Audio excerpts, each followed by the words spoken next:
2025년 11월 27일 목요일 돈다방 미쓰리 시작하겠습니다. 코스피가 오르면 흥분하고 코스피가 빠지면 공포감을 느낄 필요 없이 지금 주식시장의 질이 중요하다라는 이야기를 다시 한번 강조하고 싶은 목요일입니다. 왜냐? 오늘 코스피는 오전에 4,000포인트를 찍고 지금 2시 반을 향해 달려가고 있는 이 시간 현재 코스피가 3,983포인트로 움직이고 있습니다. 4,000포인트에서 조금 힘이 밀리고 있죠. 4,000포인트 돌파했다고 다시 4,000포인트 왔어. 흥분할 필요가 없습니다. 왜냐? 제가 일요일 방송에서 여러분 11월 마지막 주죠. 자, 뭐가 생길 수 있습니까? 기관들의 윈도우 드레싱 효과가 발생할 수 있습니다라고 얘기했습니다. 11월 26일 수요일 기관이 1조 5천억 이상 순매수를 했고요. 물론 외국인도 6,800억 순매수를 했습니다만 외국인들은 최근 대한민국 주식시장에서 넣었다 뺐다 하면서 재밌게 단타질을 하고 있기 때문에 이번 주 주식시장의 키를 잡는 매매 주체는 기관입니다. 단 기관 투자자는 뒷심이 좀 약하죠. 그래서 오늘 뉴욕 증시가 상승해서 대한민국 코스피 시장도 4,000포인트를 탈환했으나 지키지 못하고 지금 힘이 밀리고 있는 겁니다. 주식시장이 단순히 4,000포인트를 돌파했다. 이제 가는 거야. 이렇게 흥분할 필요 없이 지금 주식시장을 핸들링하는 게 이번 주는 누구다라는 걸 정확히 인지하고 가시면 되고요. 오늘 밤에 뉴욕 증시는 열리지 않습니다. 왜? 추수 감사절 때문에. 그리고 11월 28일 금요일 뉴욕 증시는 블랙 프라이데이라고 해서 조기 폐장합니다. 그러니까 반장만 열리는 거예요. 긍정적인 관점에서 봤을 때는 뉴욕 증시가 열리지 않는 상태에서 우리나라 기관 투자자들이 뒷심을 더 보여줘서 어쩌면 11월 28일 금요일 코스피는 종가 기준으로 4,000을 찍고 끝날 수도 있습니다.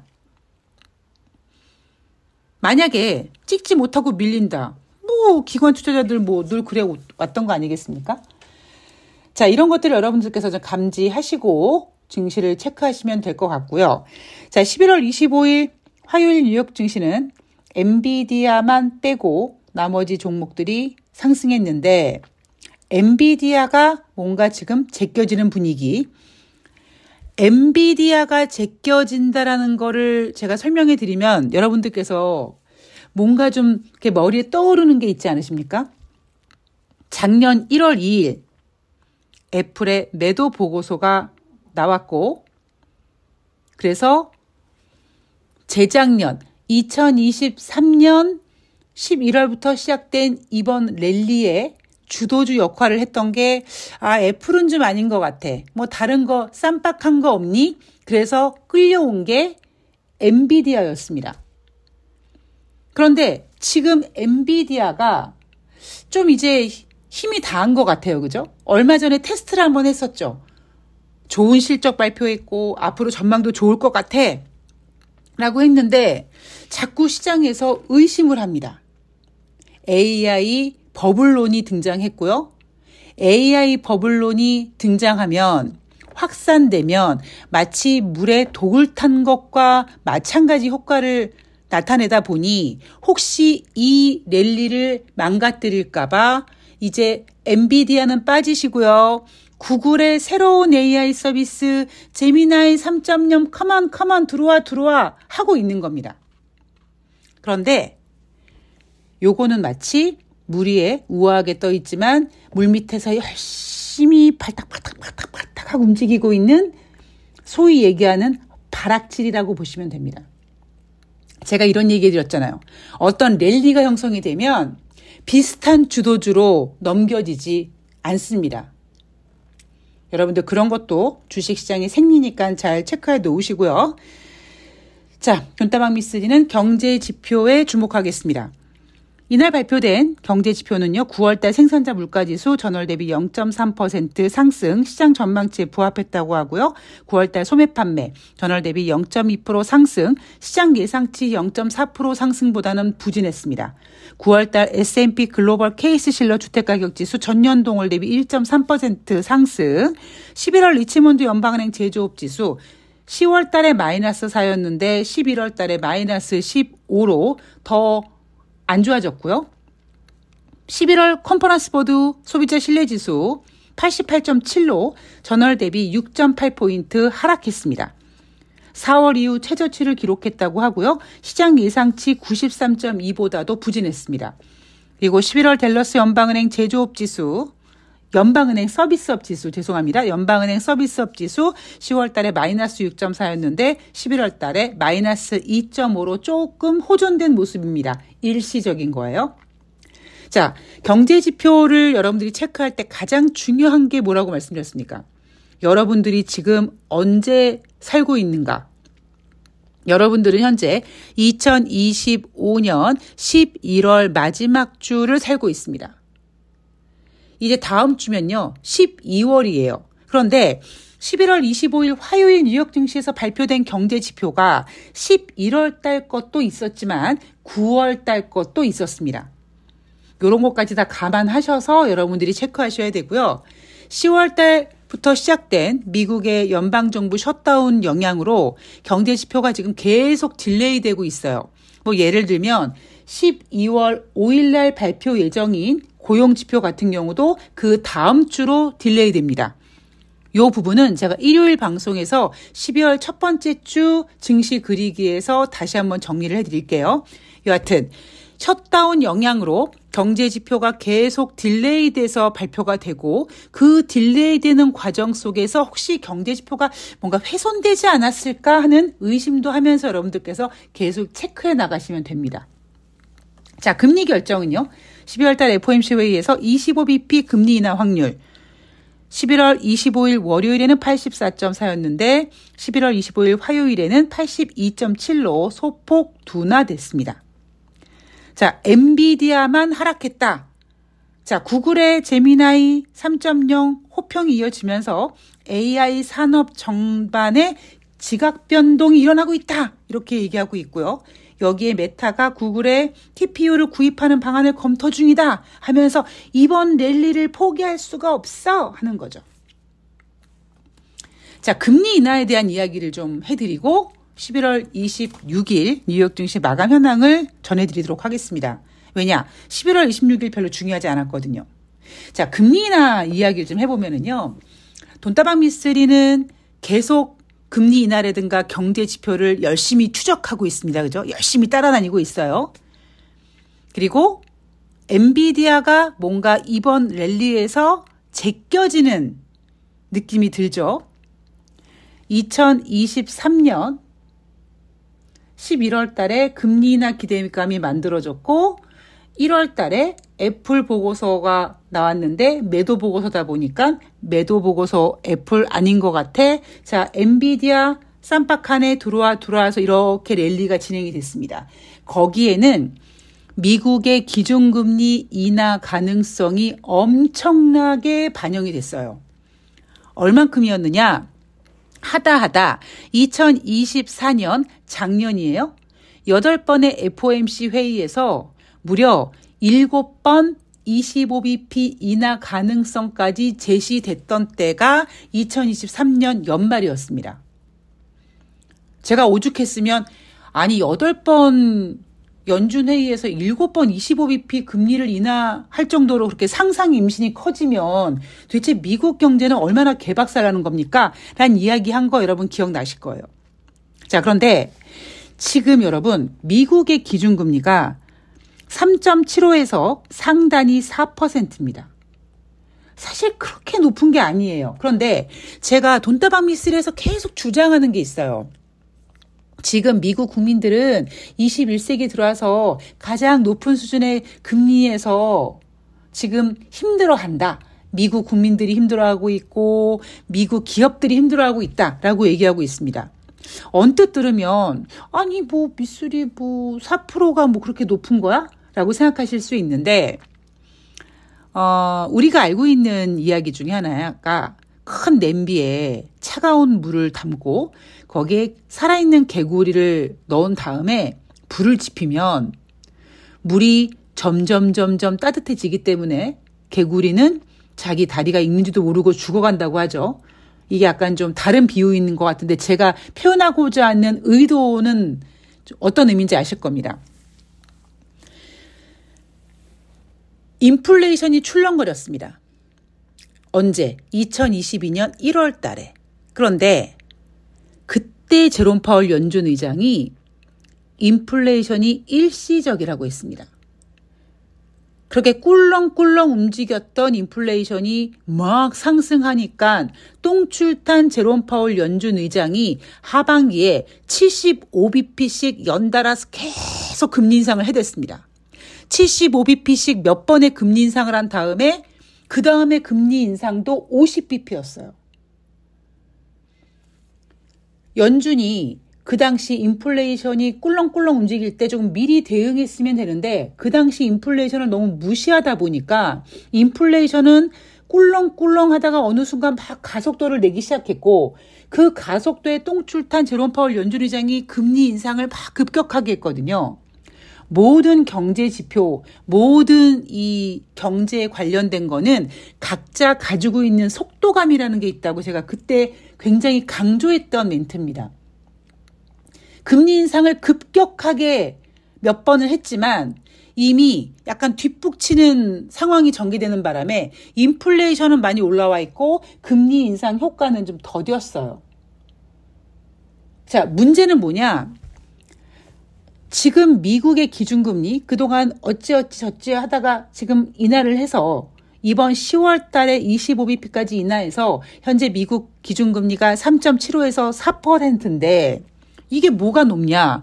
높진 않아요. 그런데 우리는 2008년도 금융위기 그리고 2020년 코로나 때 초저금리, 제로금리에 너무 익숙해져 있다 보니까 이 금리 인상이 점진적으로 천천히 1년 8번 FOMC 회의가 있으면 한 1년에 한 3번 정도 25bp 또 동결도 하고 또 25bp 이렇게 했으면 아주 자연스럽게 지금의 금리 기준에 적응이 됐을 겁니다.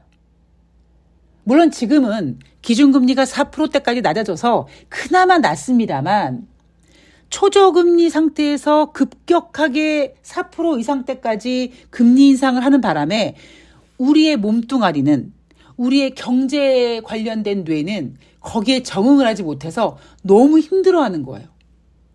그러다 보니까 유일하게 지금 의지할 수 있는 게 뭐예요? 금리 인하예요. 그런데 그 금리 인하를 막 주장하자니 인플레이션이 가만히 있지 않는 겁니다. 물론 여기 인플레이션에는 트럼프의 관세 전쟁도 포함이 되어 있겠죠. 여하튼 그래서 제가 어느 순간부터 미국의 경제 지표와 미국의 이런 것들 다 뒤죽박죽 엉망진창이 됐다라고 얘기한 적이 있었을 겁니다. 왜 지금 미국 국민들이 금리 인하를 그렇게 원하는가? 너무 힘든 시간을 겪었어요. 금리가 높아서 힘든 시간이 아니라 너무 가파르게 금리 인상을 빨리 하다 보니까 우리 몸이 아직까지 4%대 이상의 금리 인상 그 수준을 견디기 어려운 상태에서 물가는 올라가고 있고 은행에 내야 되는 이자는 커지고 있고 금리를 인상한다고 하니까 여기저기서 돈줄을 꽉꽉꽉 잡느라고 돈이 돌지 않고 그러니까 우리가 힘들어하고 있는 겁니다. 그러니까 미국 국민들이 힘들어하고 있는 거거든요. 그게 지금 계속 나오고 있는 게 뭐예요? 금리 인하 기대감입니다. 금리 인하 기대감이 이번 랠리를 주도했어요. 랠리를 주도하기 전에 주도주가 있어야 되는데 애플은 아닌 것 같고 그럼 엔비디아 와라. 그래서 엔비디아까지 지금 여기까지 끌고 왔는데 엔비디아가 이제 이 랠리에 관련된 수명은 다 한 것 같아요. 근데 이 랠리를 지금 끝낼 수가 없습니다. 왜? 시장이 원하고 바라는 만큼 금리 인하가 진행되지 않았거든요. 그런데 시장은 투자자들이 간절히 바라고 원하는 만큼 금리 인하를 할 수 없습니다. 그러면 이 상태가 계속 이어질 거예요.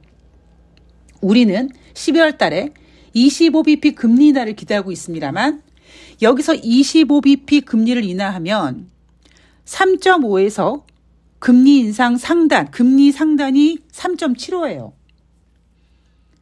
그럼 25bp 12월 달에 인하한다고 막 미국 경제가 우와 하고 좋아질까요? 그렇지 않다니까요. 주식은요, 그러니까 경제라는 거는 주식은 앞서가는 거고요. 경제는 후행한단 말이에요. 그 후행하는 속에서도 금리 결정이라든가 이 인플레 같은 것들이 각자 갖고 있는 속도 이런 것들 때문에 서로 부딪히고 병목 현상도 일어나고 막 하다 보니까 시장의 기대감, 금리를 좀 인하했으면 좋겠어 하는 기대감은 가득 차 있는데 현실적으로는 그렇게 하기가 어려운 상태가 지금 딱 그 상태입니다. 여기서 화끈하게 할 수 있는 방법은 있죠. 야, 고용이 엉망진창이네. 작년 9월 달에 금리를 50bp 인하했을 때 그때 경기 침체 우려가 있었고요. 그때 경기 침체 우려를 불러일으켰던 게 고용지표였는데 그때 발표된 고용지표가 지금 발표되는 고용지표보다 훨씬 좋았을 때라고요. 근데 지금 고용지표 개판으로 나오잖아요. 비농업자 고용자 지수, ADP 민간 고용지표가 거의 뭐 몇만 명 수준, 하다못해 마이너스까지 나오는 때도 있었습니다. 최근. 그러니까 미국은 쌈박하게 경기 침체 발생 가능성하고 딱 치고 주가 한번 딱 털고 금리 인하 한 50bp 질러야지만 이게 뭔가 반응을 할 텐데 12월 달에 25bp 금리 인하해도 시장은 그렇게 크게 반응하기 어려울 겁니다. 자, 11월 26일 수요일 뉴욕 증시는요. 다우지수가 0.67% 상승, S&P 500이 0.69, 나스닥이 0.82% 상승했습니다. 역시 구글의 제미나이 때문에 그 제미나이가 AI 산업의 지형을 바꿀 것이다. 자, 투자자들이요. 이제 엔비디아 버려. 구글의 제미나이라니까. 이게 에미나인지 제미나인지 모르겠으나 하여튼 그거래. 라고 스포트라이트를 구글로 지금 마치고 있습니다. 자, 경제지표 주간 신규 실업상청구 건수 전주 대비 6천 건 감소해서 21만 6천 건 기록했다고 하고요. 2개월 만에 가장 낮은 수치라고 합니다. 이것도 웃기잖아요. 고용지표는 죽쓰고 있는데 그러면 주간 신규 실업상청구 건수가 좀 높게 나와야지. 아이고 고용이 안 좋구나. 금리 인하해야겠네 이럴 텐데 또 정작 또 주간 신규 실업상청구 건수는 2개월 만에 가장 낮은 수치라고 합니다. 근데 이것도 셧다운 때문에 왜곡됐을 가능성이 높아요. 여하튼 주간 신규 실업상청구 건수가 이렇게 낮게 나오다 보니까 아 이거 12월 달에 금리를 인하해야 되는 게 맞는 건가 하는 의구심이 든다라는 거죠. 자, 내구재 수주 9월 달 겁니다. 전월 대비 0.5% 증가했다고 합니다. 자, 금리 인하 가능성 12월 달에 25bp 인하 가능성 84.8%까지 반영됐다고 합니다. 자, 11월 마지막 주고요. 오늘 밤에 뉴욕 증시 열리지 않습니다. 그리고 이번 주 11월 마지막 주 기관들의 윈도우 드레싱 효과, 오늘도 마찬가지로 기관이 증시를 지키고 있습니다. 기관이 증시를 지키고 있습니다만 뭐 4,000포인트를 딱 하고 아주 든든하게 지키기에는 뒷심이 좀 약하고요. 그럼에도 불구하고 오늘 밤에 뉴욕 증시가 열리지 않고 그리고 11월 26일 수요일 날 뉴욕 증시가 상승 마감이 됐고 여기에 금리 인하 가능성과 제미나이 기대감이 있기 때문에 내일 또 우리 그냥 기관들이 또 그냥 열심히 최선을 다해서 그냥 있는 힘 없는 힘 쥐어짜서 4,000포인트를 딱 찍고 11월을 마무리할 가능성도 있죠. 그러나 그럼에도 불구하고 아마 코스피는 음봉이 될 겁니다. 월봉으로요. 대신 꼬리를 만들어서 야 11월 달 쉬었어. 요런 차트면 12월 달 다시 양봉 만들고 가는 거야 하는 분위기로 아마 투자자들을 꼬실 확률이 높습니다. 지금 여러분 주식시장은요. 보이지 않는 손이 굉장히 현란하게 투자자들을 지금 희롱하고 있습니다. 여러분 당하시면 안 돼요. 자, 11월 25일 화요일, 11월 26일 수요일 뉴욕 증시 마감이랑 지켜봤고요. 우리나라 주식시장 오르고 내리는 것보다 더 중요한 게 지금 주식시장이 어떻게 무슨 색깔로 누가 왜 움직이는 건지 체크해 봤습니다. 자, 저는 내일 금요일 방송을 좀 하루 쉬겠습니다. 왜냐하면 뉴욕 증시도 어차피 열리지 않고요. 제가 내일 오후에 건강검진을 해야 되니까 내일은 컨디션 잘 만들어서 건강검진 잘 받고, 그리고 토요일 날 11월 28일 뉴욕 증시 반밖에 열리지 않습니다만 11월 마지막 금요일인 11월 28일 우리나라 주식시장이 어떻게 움직였는지, 그리고 뉴욕 증시 마지막 날 반밖에 열리지 않았습니다만 어떻게 한 달을 마무리했는지 좀 정리해서 여러분들께 전해드리도록 하겠습니다. 어제 새날 방송을 마치고 제가 이제 그 하얀 거를 먹어야 하잖아요. 뭐 춘죽이라든가 뭐 빵이라든가 뭐 바나나 이런 걸 먹어야 돼서 어제 새날 방송 끝나고 제가 같이 출연하신 분들이랑 밥을 먹지 못하고 그냥 왔거든요. 그러니까 푸나님께서 왜 밥 안 먹고 가니? 그러시길래 건강검진 때문에 그렇다. 그랬더니 푸나님께서 좋은 결과 있길 바란다고 이야기를 해주시더라고요. 그런데 그 나이에서 오는 압박 있잖아요. 그게 어떤 의미인지. 이제 우리가 건강검진했을 때 건강하게 잘 나오는 게 너무나 좋은 결과인 거라는 것이 이렇게 나이로 다가오더라고요. 서로 건강을 체크해주고 건강검진했을 때 좋은 결과 나오길 응원해라는 그럴 나이가 됐구나라는 생각이 들면서 좀 마음이 묘하더라고요. 자, 이벤트 하시는 분들도 그렇고 요즘에 이제 연말 되니까 건강검진 많이 받으실 것 같은데 여러분 모두 건강하게 좋은 결과 나오셨으면 좋겠고요. 저도 좋은 결과 나올 수 있도록 내일 건강검진 잘 받고 오도록 하겠습니다. 자, 저는 토요일 날 인사드리도록 하겠습니다. 고맙습니다.